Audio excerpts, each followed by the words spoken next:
welcome to The Sacred.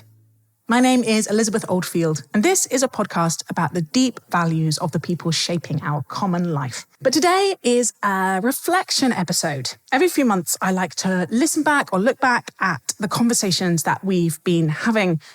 I find that I have so many conversations in my life. I consume so much content during a day that really, if I'm not careful, they can just go in one ear and out the other. And I want to be practicing paying attention more deeply than that. Really trying to reflect on what am I learning? How is this changing me? What challenged me? How is it helping me show up in the world in the way that I want to?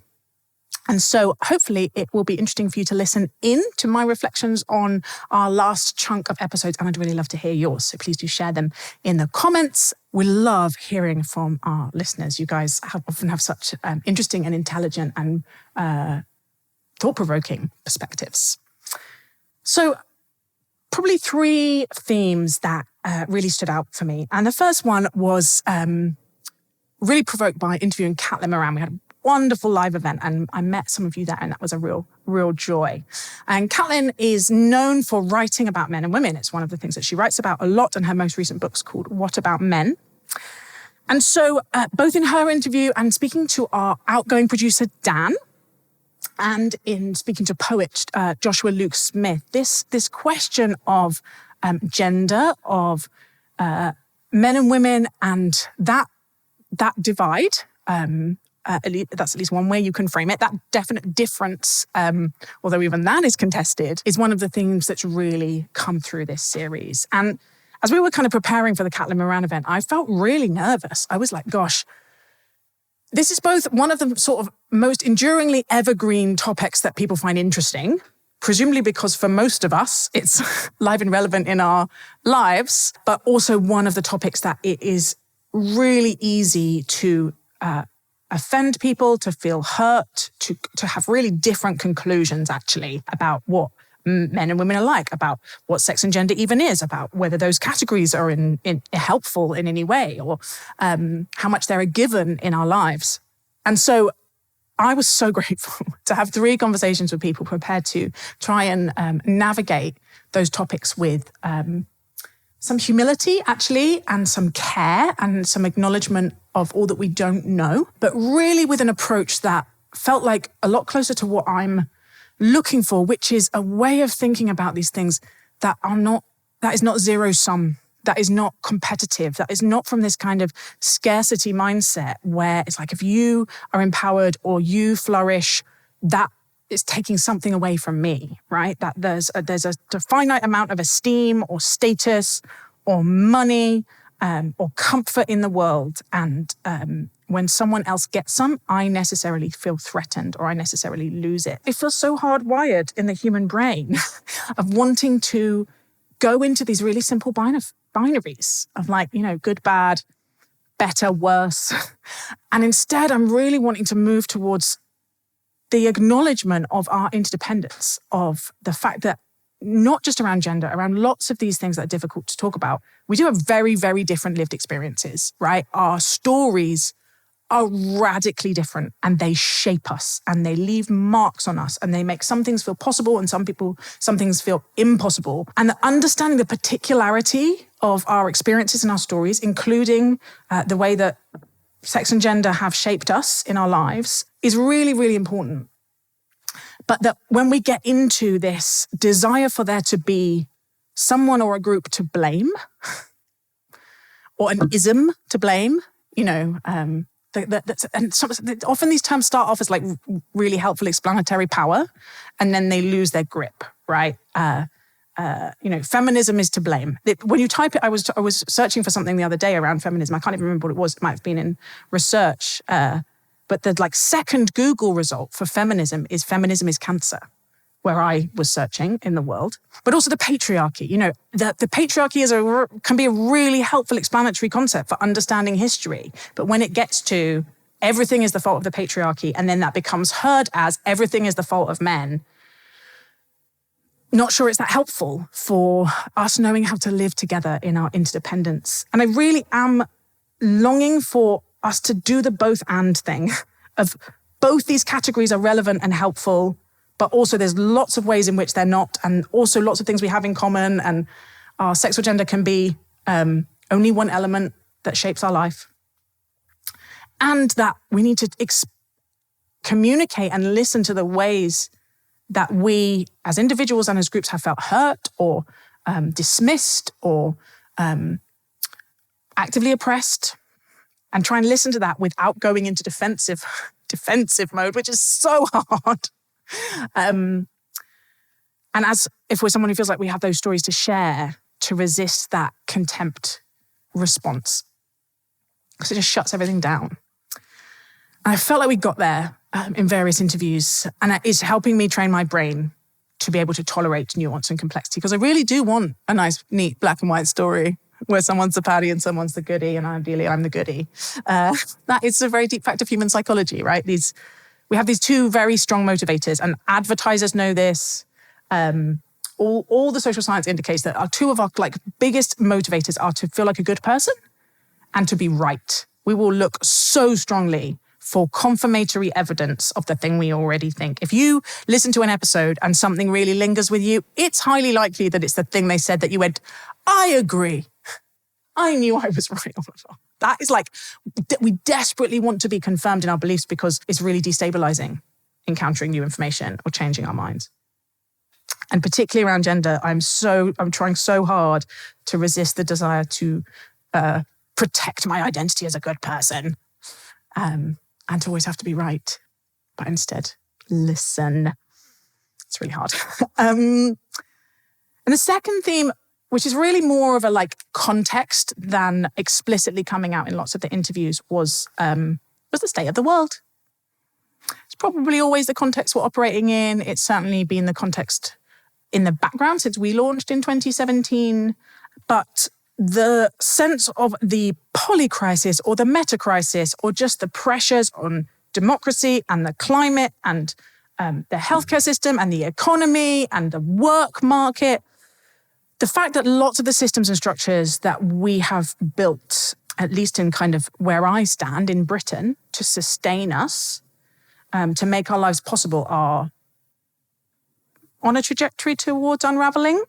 I know we have a lot of listeners in the States. The sheer, overwhelming, chaotic dismantling of the systems and structures of that nation can't help but throw many of us into either a kind of numbed out despair and disengagement, or this kind of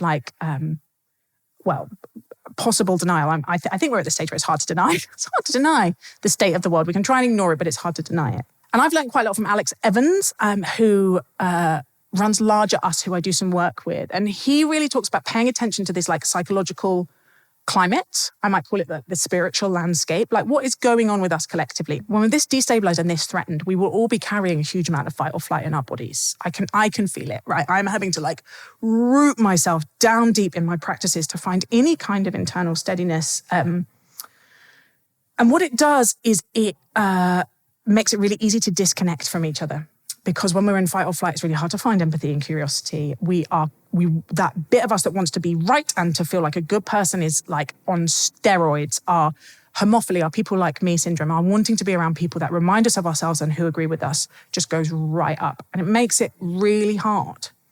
I'm just delighted that actually the sacred keeps gaining listeners, keeps gaining people subscribing to our YouTube channel. I'm so grateful, and it is one of the things that's really building me hope, because it is a deliberate resistance to the formation of our times. It is saying, I don't want to disconnect. I don't want to withdraw into my own little tribal bubble where I'm going to continually be reinforced in the fact that I'm right and good and everyone else is the problem.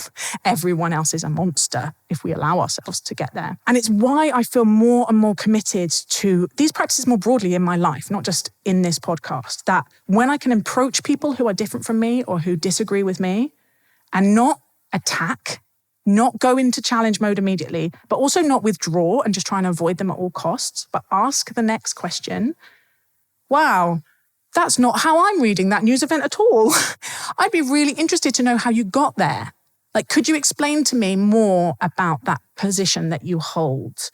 that attempt to understand really is, I find, a little active resistance to this moment. It's protective of my own soul, this sense of who do I want to be becoming? I do not want to be a hardened, despairing, tribal part of the problem, pouring rage and contempt into an already burning fire. I want to offer a tiny little douse of water on these flames, right? And those practices of curiosity, of a commitment to the full humanity of groups or individuals that we might find very, very difficult, it feels more and more important in these moments. It's a way of saying, this is what I believe, this is who we are, and this is how we can be together. And as well as being important just for our own formation, I want to remind us why this relates to the state of the world. That human beings go through these cycles, civilizations go through these cycles where we acknowledge that humans are different and that we disagree with people, maybe on a fundamentally deep level, and that is deeply annoying and uncomfortable and inconvenient. But we have to live together. We need each other. We are made by each other. We're made for each other. There is no avoiding human difference. And so we build international bodies and nations and stories and spiritualities which help us navigate that very difficult fact about human existence. And then often, if enough time has passed since the last catastrophic war or genocide, we forget that we have to do it. We think we can just win, that we can obliterate dissent. We can push the people that we disagree with or dislike to the margins where we don't have to deal with them. And this happens all over the political spectrum. It shows up in really different ways, but the fundamental belief of the person that has come to a different position from me is less than fully human is the temptation, is the lie. And when we let ourselves give into it, that is in our own lives, when we withdraw from a friendship or we move table at a party or we carefully curate our social media feed so we are only being reinforced in our beliefs. This sounds really challenging, but I do believe it. We are some way participating on the same spectrum with the trends that lead us towards civil wars and the breakdown of societies. And I think for anyone who's trying to think about how to show up in this moment, a commitment to tolerating difference should be a really fundamental practice that we're seeking. And there's two really, really good extra reasons to do so, because communities and neighborhoods and organizations which do this work, that have some difference in diversity within them and know how to tolerate it, fundamentally can work together, who can get stuff done together, who can commit to each other's full humanity, do much, much better after disasters. There is all this evidence that looking at what happens after major disasters, what allows rebuilding to happen, what allows people to restore their lives after, say, a giant flood or a fire. The health of the community before that happens is one of the key indicators. So if, like me, you are feeling sometimes quite anxious about the future, doing this kind of weaving, doing this kind of building human relational skills locally and in your life is like a gift to the future, is a way of planting seeds for a more hopeful future in the present, is a way of, I find, lowering your sense of complete overwhelm and lack of agency. And the second good reason is it's really fun. It sounds like homework, and the initial decision to tolerate the discomfort does require some willpower, but it's not. Because the reward mechanism between when we want to think that we're right and we get a little dopamine hit when we encounter evidence that confirms us that we're right, that's confirmation bias. But there's another reward mechanism when we encounter something that is surprising and when we learn something, frankly. Humans love to learn. We love to have our horizons expanded. We love to have our expectations confounded when we're in a situation when we feel safe enough to do so. And I hope this project is creating a container where you feel safe enough to learn something, to be challenged, to hear a view that you might otherwise find really uncomfortable, and have it be a way of growing you rather than tempting you to shrink and disconnect and pull back. None of this is to say that you have to agree with people or you have to tolerate movements or political moments. And I think there's another point to be made about strategy, and we really heard this in the Jonathan Rauch interview. Jonathan was one of the great campaigners for equal marriage in the States. He is a gay man and he is still an atheist. But he had friendships with people who had, and still does, I've witnessed them, including David French, who was another one of our interviews, who hold radically different views politically and about same-sex relationships. And he listened with curiosity, and he didn't attack the people that he could rightly have said were attacking him. He listened and he sought to understand, and over the course of that, he changed a lot of people's minds, including David Blankenhorn, who we spoke about a little bit in the interview. People change. We are able to persuade anyone. We are able to convince people when we adopt these postures and practices of curiosity and commitment to the full humanity of the other. So it's more fun. It's good for the world. It's an investment in healthier societies, and it helps us stay fully human. I love this job. I'm so grateful for your attention and your time as we figure this stuff out together.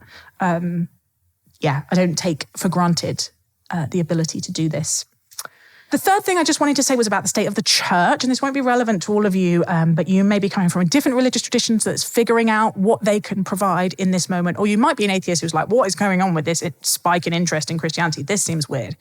And Lamorna was one of our really most listened to interviews in this series because she's a young left-wing queer woman saying, there might be something in church that could help me stabilize myself in these really turbulent times. So we've got that, and then we've got particularly the US political landscape, but not uniquely the US political landscape, where there seems to be this very toxic mix of religion and politics happening that David French experienced, driving a lot of people away from the church and away from religious institutions. Even as we're seeing an uptick in interest, we're still seeing, I think, a real generation of people saying, there can't be any good here. There's too much moral failure. There's too much institutional collapse. I must look elsewhere for my steadiness of soul. And I think it's going to be really interesting as presumably the polycrisis or the meta-crisis continues to unfold. What role could these deep, old wisdom traditions, these institutional religion, right? What role, am I particularly interested in Christianity? What could it play in helping us navigate these times in ways that are steady and open and curious and even astonishingly sometimes hopeful? What might it take for us to not give up on them despite everything, but seek to sow a healthier way of being within them? Thank you so much for listening to this reflection episode of The Sacred. We're going to take a little break over August, just for a few weeks. We really believe in rest and reflection. I hope you get some time off, are able to pull back actually from the noise and the speed and the chaos and just check in with your own self or your own soul. Are you living by your values? Who are you becoming? What might it mean to set up your life in a way that could help you be becoming more fully human and more fully alive? Even in these times, it's possible that this pressure might force us out of apathy into a more beautiful and humane way of being together. Thank you so much for listening. My name is Elizabeth Oldfield, and we will speak to you in September.